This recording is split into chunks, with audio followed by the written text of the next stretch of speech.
Good day everyone, my name is Mariette, also known as the Boervrou, and welcome back to the channel. In today's video, I'm going to share with you how I am going to organize all of my knitting and crochet whips. So I gave it a lot of thought and I was thinking that I'm sure there's other people that have the same problem as I have.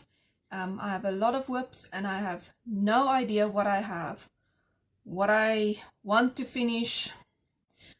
So I have sat here this morning thinking of a plan on how I can change the status of my whips so that I know what I have and know if I want to finish it or what I want to do.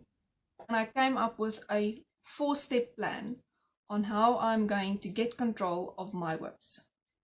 So I made lots of notes and I have made note of all the steps, and the steps is going to be step number 1, decide how to keep track of my whips. Step 2, take out all of the whips and decide, finish off rock. Step 3, make an inventory and write up all of the projects that I have on a list or however I choose to keep track of my projects. And then step 4 is set a goal for these whips, how I want to finish them, etc. But always remember that setting some goals is not set in stone, and if the goals does not work out, I can always change them later. So let's begin with this task of getting control of all of my whips.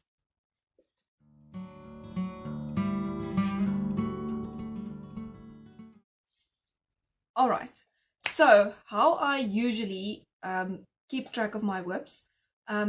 For a very long time I didn't really keep track of my projects on Ravelry. I didn't understand Ravelry in the beginning. I cannot say that I understand it completely today, but I have much more of an idea of how to use Ravelry.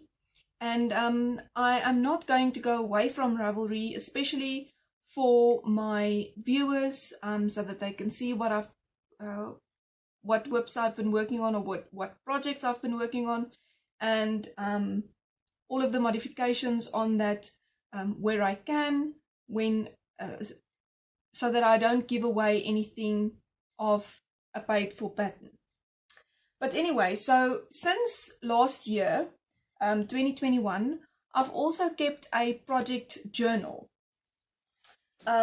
which is just this book.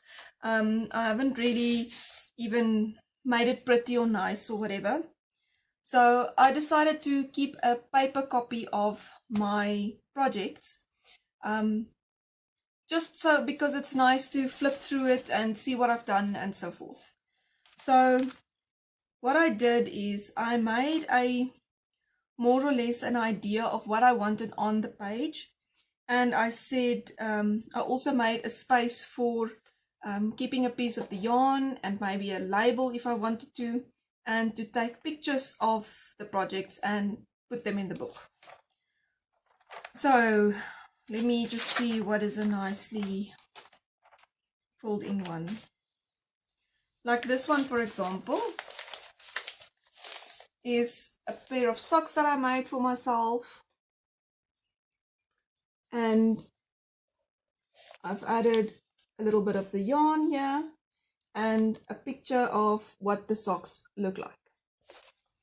So this one is a dishcloth that I knitted up with the picture there and all of the instructions of where I got the pattern and what needle sizes I used, what yarn I've used. I did not add a piece of yarn to this one, but yeah, that's more or less how I did it. This is a shawl that I knitted for a friend's birthday.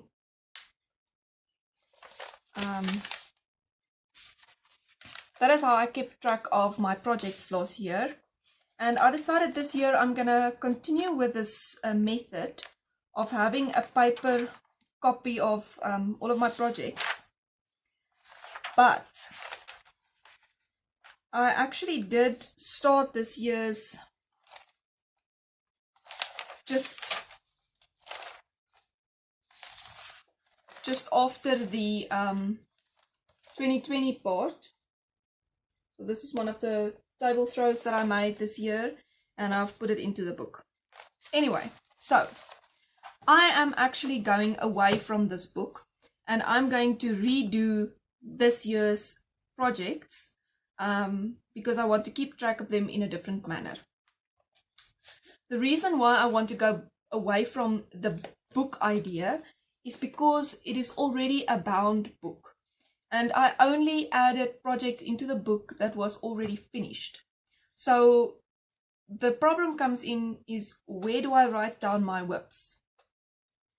I have so many books in this craft room of mine, with this one's got a design of that and this one's got a note of that, and every time you sit down you've got the wrong book, and I decided I don't want to do that anymore. I want to organize this into a system that I can keep track of more easily.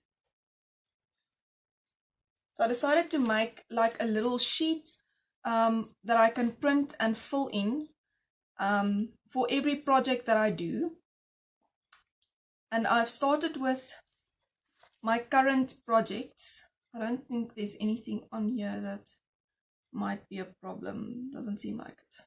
Maybe I must just take it out of the plastic. So I've created this little sheet. I know this is now in Afrikaans. I will do an English version. So I've made a little sheet that is a lot like the book. I've got a little space here where I'm going to put a picture of the project when it's finished, and a space where I can add the label if I want to, and a sample of the yarn if I want to. So what I am planning to do is to print one of these sheets for every project that I'm working on, and then I'm going to fill in the project into this sheets, and I'm putting them in little file pockets into a file so that I can swap them around.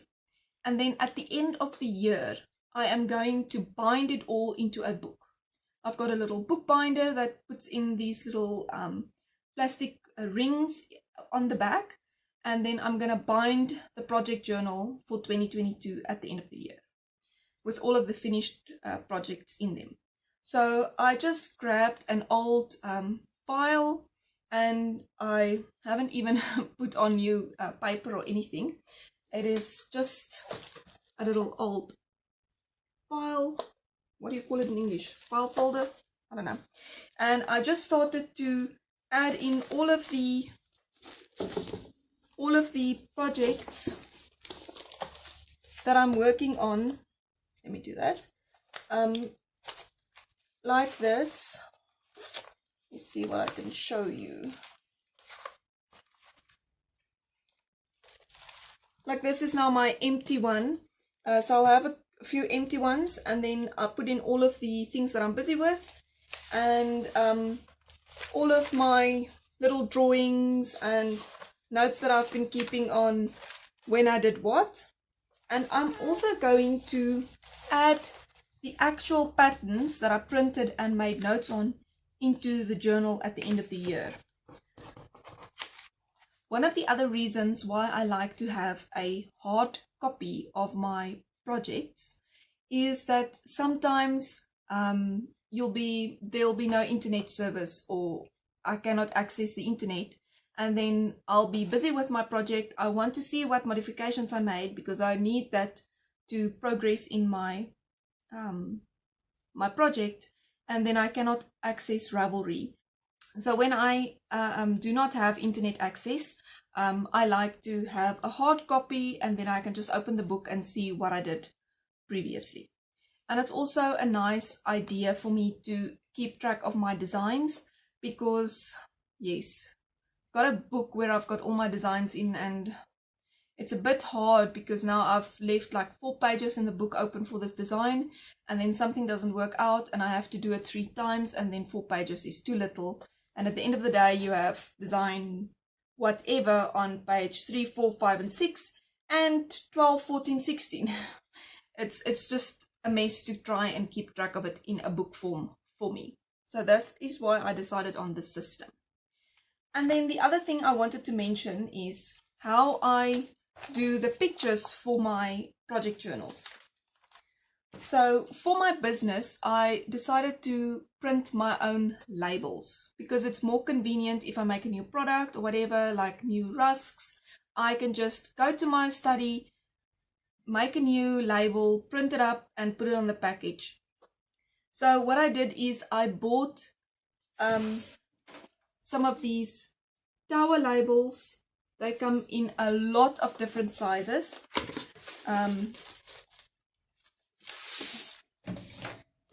And then you can just print your project on the little label. You take it off the paper and just stick it to your project journal or whatever way you keep track of projects. I think that is everything for what I wanted to say. If there is anything else that I wanted to say, I'll put it on the screen. So I have now done step 1. I've decided that I'm going to keep track of my projects on paper as well as in Ravelry. So what I will be doing is I will now continue to step 2 and take out all of my WIPs and decide to finish or frog, and then I will take all of these projects that I decide I'm going to finish. I'll take pictures of them. I will open a little project sheet for them and I will put them into Ravelry as a WIP and then make a little list of all of these projects so that I can set goals for them later. So let me take you along and let's unpack my bin of WIPs.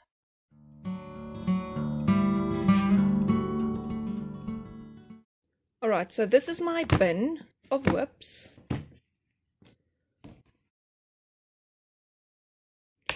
And as you can see, it's a very big bin, but as you can see, it's full.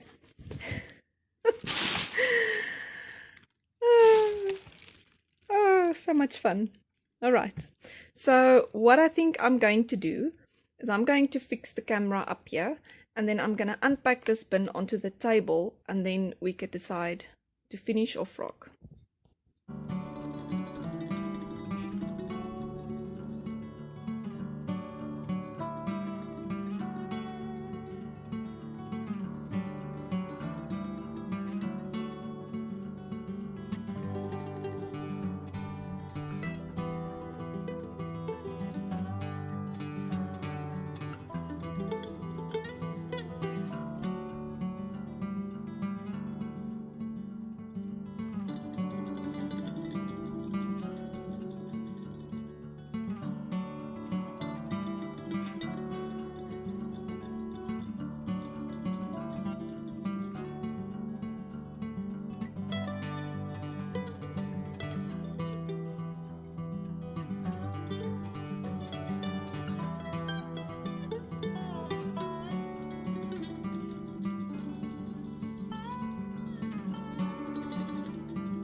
Okay, so I've emptied the bin,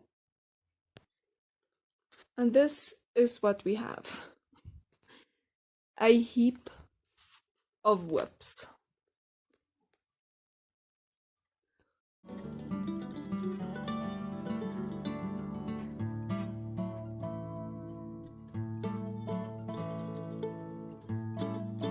wonder if you can see. Yes. All right, so this is, I think most of these things are all acrylic yarns. If I look at it quickly,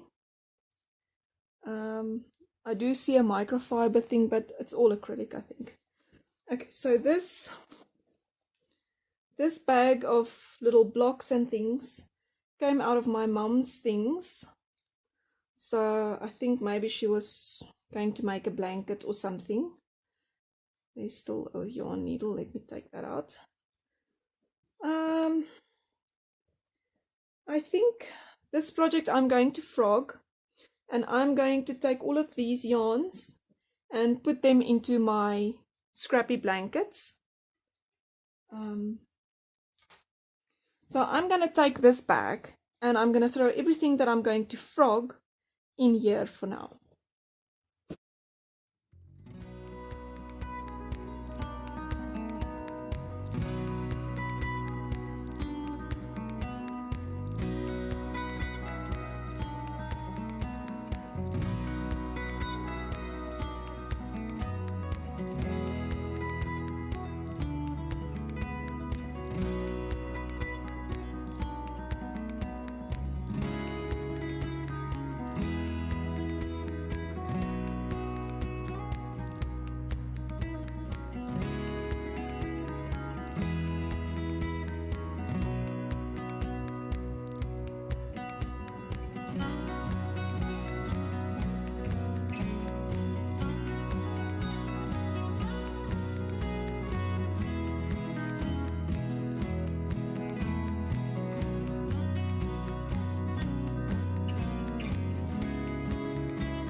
Seeming as this thing looks like a little tablecloth already, I'm just gonna consider it as finished.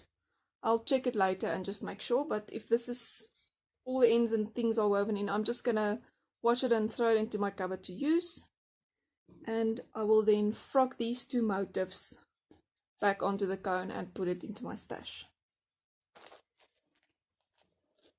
Now this project has got a big story to it. This is actually my I'm a Little Mad project. I decided to crochet myself some lace to put onto the shelves, the wooden shelves of my pantry. And it went quite well, but I have to crochet 24 meters of lace. So I started off very well. Wasn't really put off by the 24 meters or anything. I couldn't find a pattern at the time that I really liked, so I just dreamed up this one where I actually crochet the whole length of the lace and then come back and add a picot edge to it, as you can see here. So that is part of the lace that I'm still doing, and then I add the picot edge. But I started this before I knew anything about acrylic yarns and cotton and all of those type of things. So when I discovered that, I decided I'm not going to use this beautiful cotton yarn to add lace to the shelves in my pantry, because this is still very, very old. I don't know if you can see in there. Maybe like that. Very old Tridalia super mercerized cotton, which is 200 grams on a cone, and this still has its price label on it, 6 rand, 6 South African rands for a cone. Okay, so I do have a full cone. I think I have some more in my stash somewhere, but I decided that I'm gonna save this yarn to rather make myself a top or something, and I actually put it in the bin to be frogged because I started new lace with an acrylic cone, this one, and I got a new pattern where, let me just save this, remove my hair, where you crochet the whole piece of lace in one go this way. So as you can see here, I've got quite an amount of this lace done already, but yeah, out of sight, out of mind, so I forget about it. So this is in a bag already, so I'm gonna keep this and I'm gonna continue with this, and one day my lace will be finished. So this is going to the finish pile, and this is to be frogged. I'm just gonna put it in here for the moment. So that's gonna be frogged, and then I'm gonna repurpose the yarn.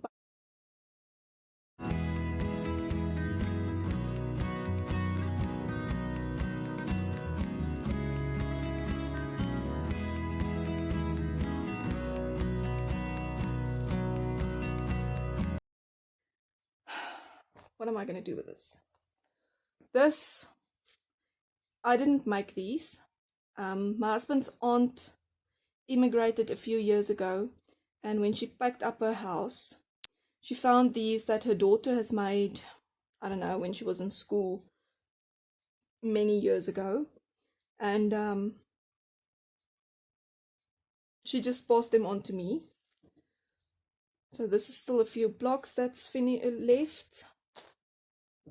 And then this is the yarn that it's been connected with, and this is what there is so far. Let me see if we add these.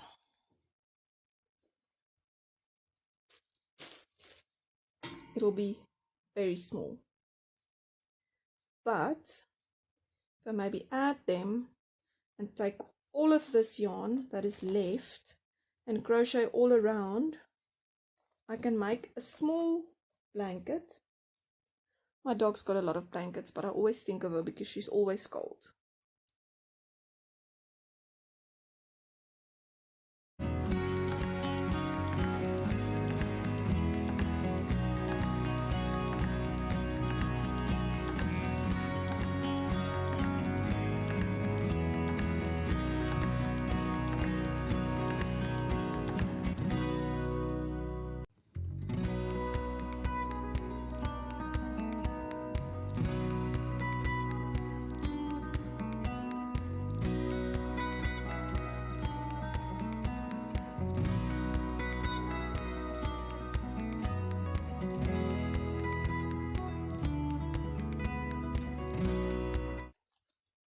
This is my sample of one of the projects that I made and sold.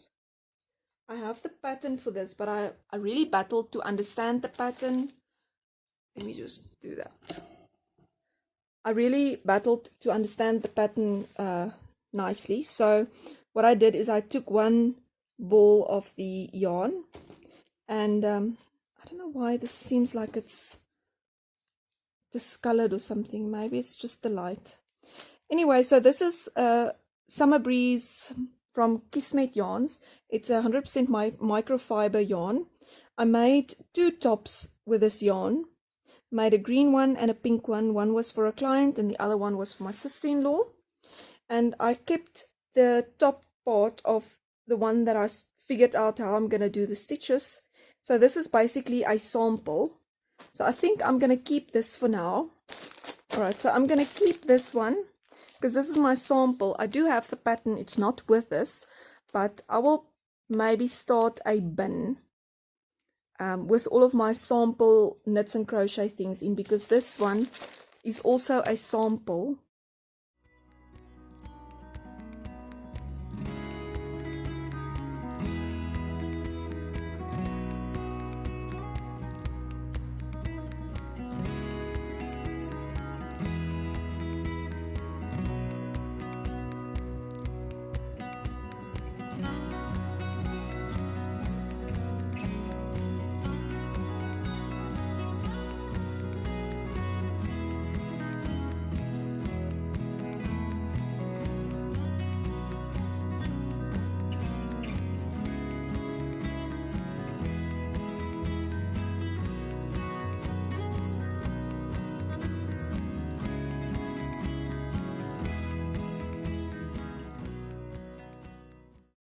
But I'm going to keep this sample. So I'm going to keep this little samples pile here.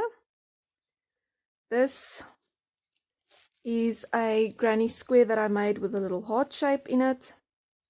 And I'm going to keep this as part of my samples for a future product that I have in mind. But this is my sample piece with the pattern that I've written up for this. So I'm going to keep it in the samples pile.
I almost forgot about this little bin.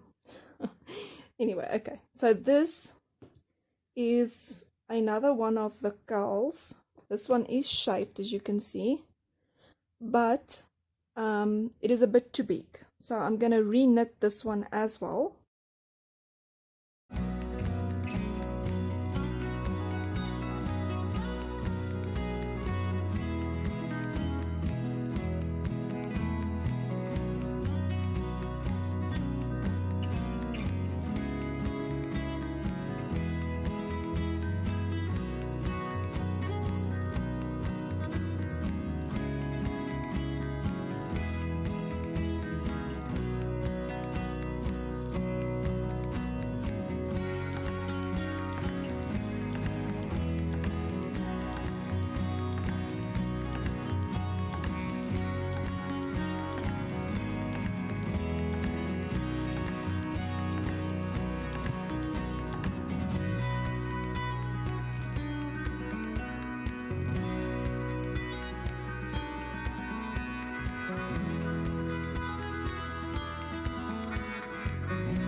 So when I was putting things away, I found this bag with the yarns that I used to knit these little blocks with this yarn to make the little blanket for my brother's son before he was born.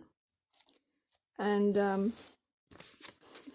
I actually still have the little plan that I made. I actually worked this together by hand. So I made a sheet with all the blocks, and I filled in all the colors of what I'm going to put together with what and to make the blanket. So I think I'm going to keep this for my journal. I'll maybe print a picture and just add it into my knitting journal just for fun, because this is really a project that I am very proud of. So this is all the leftovers. I have one extra block, and this was a sample of, I don't know, I think I saw this idea somewhere of making one row with normal acrylic and one row with that crochet, and then crocheting another one, but yeah, that didn't lead to anything. So this will be frog, definitely. And then I'm thinking I've got a lot of this colorway, got lots of it, and seeming as I have lots of bits left, I think I'm going to combine all of this in one bag, and then I'm going to write it up to make to knit maybe a scrappy shawl. So I'm not putting this back in the cupboard. I'm going to put it in my finish pile as a pretend whip, so like a future project. Okay, so I hope my hands are not too shaky. So this is what I am left with. This is my pile of finished things that needs to be washed and put back in the cupboard. And then this is all of the projects that I'm going to finish. Okay, so I have a dark blanket, another dark blanket. Let me do that. Okay, so I have 2 blankets that I'm going to finish. 2 pillowcases, 2 cowls, my lace, this baby jacket, and then this has not been started yet, but it's a future project, and I want to make a page for it so that it's not out of sight, out of mind. This is the huge bag of things that I'm going to frog. Okay, so quite a few hours have passed now. I have completed step 1 on deciding how I'm going to keep track of my whips, and I've completed step 2, which was take out all of the whips and decide to finish off frog. So now it is time for step 3, which is make an inventory of all of the whips that I have, and I have already printed all of my project pages to write them on, add all of the details. So what I will be doing now is I'll be taking pictures of all of these projects, make a page for each and every one of them, and add them all to Ravelry.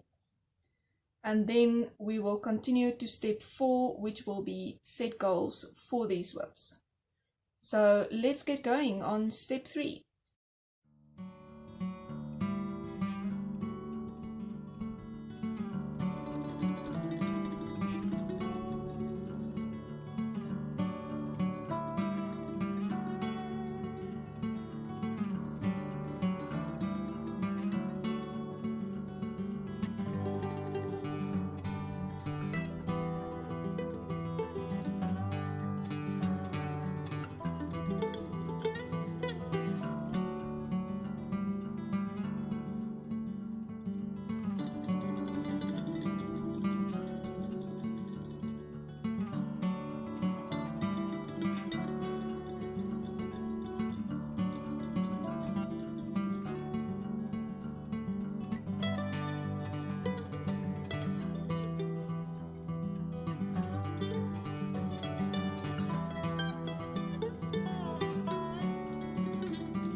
Okay, so this is what is left of the whip bin that I decided to keep, that I'm going to finish.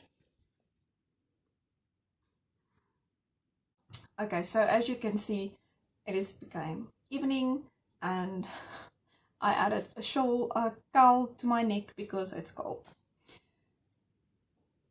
Okay, so that was a lot of work. I have now completed step 3, which is write up all of the projects that I decided to keep and to finish. I've made a little project page for each and every project, like this.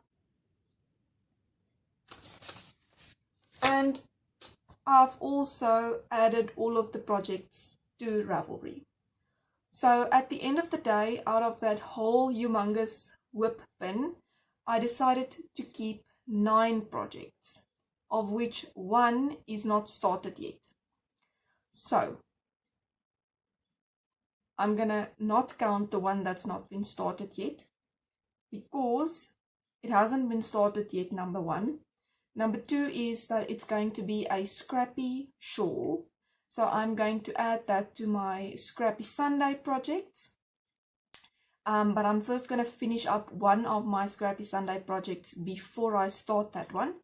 So for the goals part, step 4 of this process, I'm going to say that I have 8 whips that I've now added to my current whips, and I'm going to set the goal for myself to finish all of the whips in my whip bin in this year. So by December 2022, I want all 8 of these projects to be finished, which is not unreasonable. I mean, we're on the 9th of May, so let's pretend I have the whole May as well. So that is 8 months, which means I need to finish 1 project per month out of the whip bin, which is not unreasonable. Some of them is really almost nothing done on left to do on them, like the baby jackets just needs a sleeve, and like the dog blankets just needs crocheting together, so that's not a lot. I am very confident that I can get all of these projects done by the end of this year. Okay, so that is my goals to finish these whips, and then I will also set the next goal for myself to get this bag of frogs frogged and caked up in the next 3 months, because it is a lot of work as well, and it'll take me a whole day if I have to do it all at once. So I'm going to set the goal for myself to finish frogging all of those projects over the next 3 months, and then put it back into wherever it needs to go. Okay, so that is all of my goals that I set for myself for all of these projects.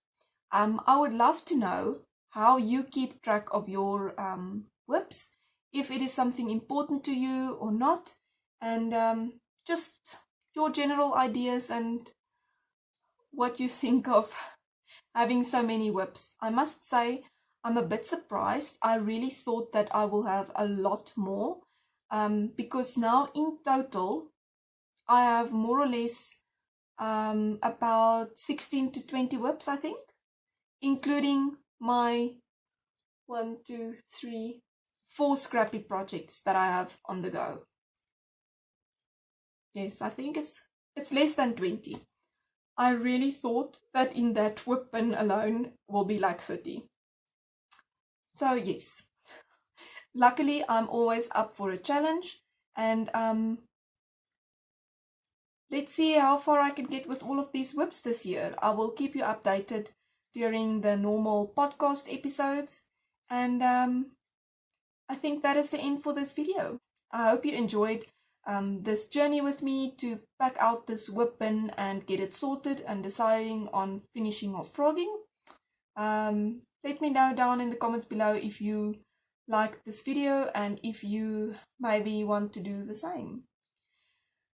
If you like this video, please give it a thumbs up and subscribe to the channel if you would like to see more of my content. And until next time, happy crafting. Bye!